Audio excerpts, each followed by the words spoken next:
Hey 49er fans, I'm Thomas Mott. Welcome into Chat Sports. Before we start today's video, go to manscaped.com/49ers for 20% off your order, plus free shipping on a ton of their great products. Again, manscaped.com/49ers. So here on a Tuesday on the 49ers Report, we got to do what we always do. We start with, of course, the injury news.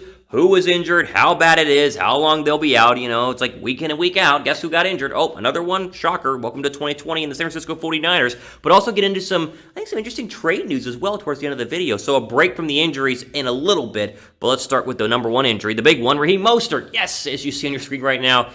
It just gets worse and worse. Raheem Mostert is going to be out for at least the next couple of weeks as he has been placed on short-term IR, which essentially means he has a minimum of 3 weeks of being out, and then, of course, he can be eligible to come back after 3 weeks. He has suffered a high ankle sprain in the win against the LA Rams, which, of course, is a very similar injury to what Jimmy Garoppolo had. And the bummer is Mostert looked finally back to himself earlier on in the year.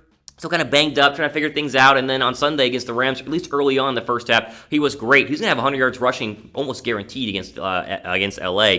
Fortunately, again, a high ankle sprain. You compare it to Jimmy Garoppolo, who was down for a couple of weeks, comes back against the Dolphins, doesn't look like himself, gets benched, and then, of course, finally seems healthy and looked good on Sunday night, but it took a while. And so, again, we expect Mostert to be out at least the next 3 weeks. It could be even longer. It's tough to make cuts on a bad ankle, and players deal with bad ankles basically the entire year. There's a very real possibility in the offseason he could have some small, minor cleanup surgery. Who knows? But ankle injuries are always nasty, especially for a running back. It's a huge blow to the Niners' backfield and a position that they can replace, because Mostert hasn't been producing that much this year because he has, of course, been injured. But when Mostert is healthy, he's easily the best back in the entire 49ers backfield. And the problem is now with both him and Coleman out, and Coleman not close to returning, at least maybe not this week, but we'll see on the update probably tomorrow. You're going to have to run with Jerick McKinnon, Jeff Wilson Jr. if healthy, because Wilson was a scratch on Sunday. And then the free agent running back out of Baylor, who I really like, JaMycal Hasty. So it's going to be the Jerick McKinnon show for the next couple of weeks. And so whether you have him on your team or you want to add him to your fantasy team or you just want to root for him,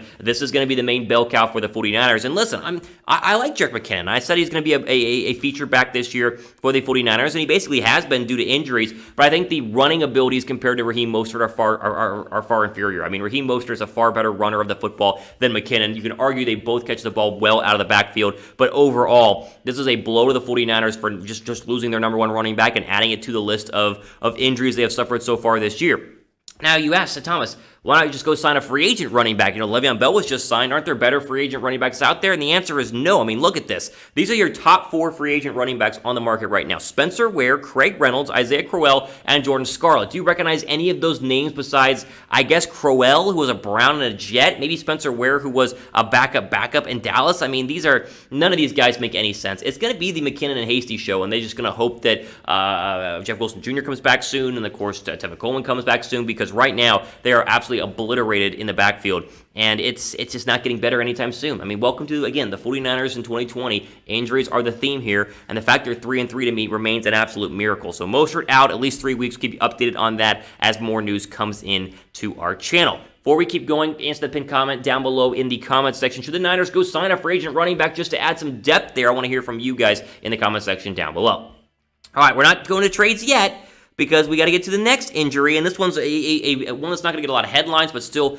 very, very bad for San Francisco. Ben Garland is going to IR as he has suffered a calf strain in the win against the LA Rams, and it's a very similar, or not a similar injury to what Raheem Mostert has, but it's a similar time frame in terms of he'll be done for at least the next couple of weeks, and Kyle Shanahan said he'll miss a significant amount of time. Trent Williams had a concussion on Sunday, although apparently he's dealing also with an ankle injury, and so we got to kind of see if Williams is going to be done long term or if he's going to be able to play on Sunday as well. And the worst part is that Garland was playing very good football. The O-line finally seems to start figuring things out, at least from a pass protection standpoint, especially in the Aaron Donald game. But overall, the offensive line, the depth chart now sits completely decimated, and so School will fill in at left tackle, and so you essentially have 3 starters instead of your 5 starters, and so these 2 young guys, especially School at the left tackle spot, and then the new center are going to have to figure things out very, very quickly, because it's another injury. It's a devastating injury, but it's one that is very important because you got to be able to protect Jimmy Garoppolo, as we've seen in the past couple of weeks, a guy who is dealing with his own ankle injury and can't afford to have guys falling on his legs and tackling him 24/7. Before we keep going, we are literally like 600 subscribers, less than 600 subscribers away from 30,000 subs here on the 49ers Report, which is a crazy number. We're just so close. So if you guys love the channel, you want the latest injury updates, trade news, because trades could be happening. happening, subscribe down below to the 49ers report. Here's a tweet that's sad from Matt Barrows, but I think puts in perspective the amount of injuries the 49ers are currently dealing with. So these are all players who are either not going to play on Sunday against the Patriots or who are in doubt in playing on Sunday against the Patriots. So, of course, Mostert, we'll see about Trent Williams, Ben Garland, Weston Richburg, Nick Bosa, D Ford, Kwan Williams, Richard Sherman, Twizzy Tark, Kwan Alexander. I mean, goodness gracious, there are so many injuries right now in San Francisco, and this just sums it up. These are all starting star quality level players. I mean, the worst player on this list is who, right? Tart, I guess, and Tart has a new injury. He might not even play on Sunday. So, man, just looking at that list, it's brutal. It's brutal, but I think it's an appropriate tweet to show that, hey, a lot of teams are dealing with injuries, and some are 1-4-1, like Philadelphia has a bunch of injuries. The Cowboys now 2-4, but at least San Francisco is 3-3 and still competitive in their division. Before we keep going, manscaped.com/49ers is your place to be to get 20% off plus free shipping on all of their great products. I mean, they have incredible stuff that they send to me and I use every single day. Again, manscaped.com/49ers, 20% off, and they'll throw in free shipping. So if you ever want to try the Manscaped products, now is the time to do it with this great link that, of course, gives you the discount. Link is down below right now in the description box. Okay, here's your trade news, which I think is fascinating and does apply to the 49ers. The Texans could be sellers at the trade deadline. So Jason Lockenfora, who is an NFL reporter in the know, says the Texans are going to be sellers at the deadline, trying to hopefully, I guess, get draft picks back for what Bill O'Brien, the absolute nightmare of a GM and head coach, have done. Lockenfora says, quote, number of teams are in trade talks with Houston, and that's, end quote, already. And so this is something that could be happening not just this week, but in the next couple of weeks as well. He mentioned the 49ers as a team that he thinks could be interested, but not confirm that they are in fact calling. But I would argue they are at least making a phone call to see which of the Texans players you could go ahead and get. Before I show you the players that are available, I want to say one word of encouragement or one word of concern here.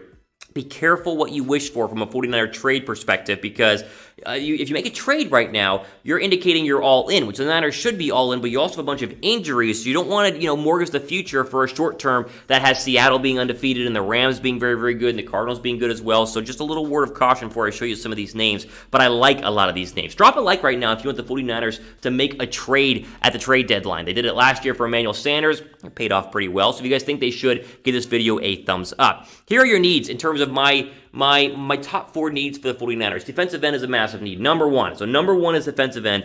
2 is wide receiver. It's not that big of a need, but you could still make an argument for needing another wide receiver to just add a little bit of flair and firepower to this offense. Cornerback is another need because Sherman is still out. I think Barrett and Mosley can hold it down, but I wouldn't be upset they traded for another cornerback. And then number 4 is not a massive need, but with the 2 new injuries to Garland and Williams, offensive line comes in there as well. Here are the names that are being shipped around and kind of shopped around in terms of tradable players with the Texans.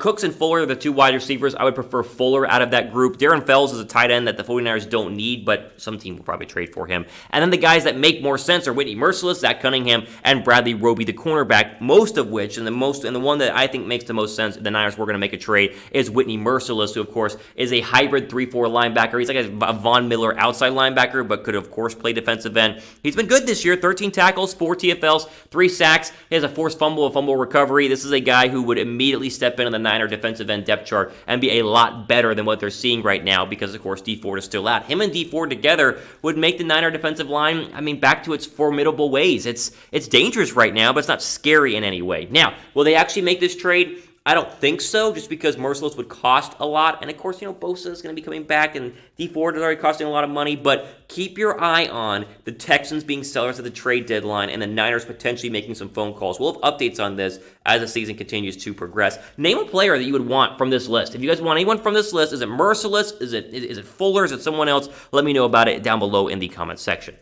There you go. Ultimately, for today here on the 49ers Report. Want to get you guys updated the latest news and rumors. The injury stuff is bad, but maybe some exciting trade news. That'd be fun to go ahead and report on. So we'll see what happens. But at least they are 3-3.